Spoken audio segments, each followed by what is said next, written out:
Insupportable, indécente. Et justement, au 32-16, Chinila Hills, vous nous avez appelé, vous êtes dans la Drôme et vous vouliez témoigner et prendre la parole ce matin parce que vous êtes la petite fille d'un héros, d'une héroïne de la résistance qui est justement inhumée au Mont Valérien. Oui, oui, oui, absolument. Alors, Kilina, hein, ça se prononce, Pardon, très important. Kilina. Oui, alors écoutez, moi, je suis affligée. Je suis, quand j'ai entendu ça ce matin, j'étais vraiment choquée parce que je me suis dit, mais comment est-ce qu'on en arrive là, quoi? Comment est-ce que on peut se comparer parce qu'on est anti-pass, on est anti-vaccin? Comment on peut se comparer à des résistants? Donc pour moi, c'est vraiment, c'est plus de l'ignorance qu'autre chose, quoi. C'est de l'ignorance et je dirais même de la bêtise, hein. Franchement, c'est. Ignorance, bêtise. Dites-nous un mot de votre grand-mère. C'est justement l'occasion de le faire, justement, pour ne pas qu'on reste Oui, dans l'ignorance. oui, oui. Alors ma grand-mère, c'était quelqu'un, bon, qui était une héroïne de la résistance, mais qui, dès son plus jeune âge, était déjà quelqu'un qui militait.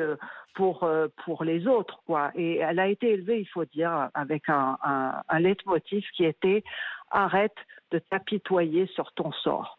Ça a été, c'est ça qui l'a construite, c'est ça qui a construit ma mère après elle, et c'est ça qui m'a construit moi après.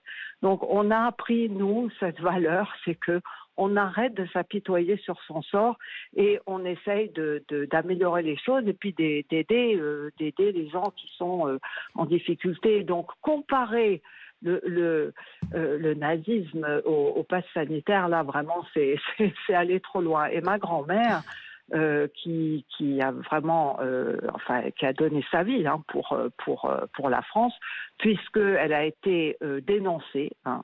Déjà, ça c'est pas terrible, par des Français, bien sûr. Ensuite, elle a été torturée et elle a été amenée au milieu de la nuit à la prison de Fresnes et par mégarde, ils l'ont mise avec des prisonniers dans une cellule de droit commun. Et ce qui fait qu'elle n'a pas été surveillée de toute la nuit et elle en a profité pour se pendre dans sa cellule pour ne pas parler sous la torture.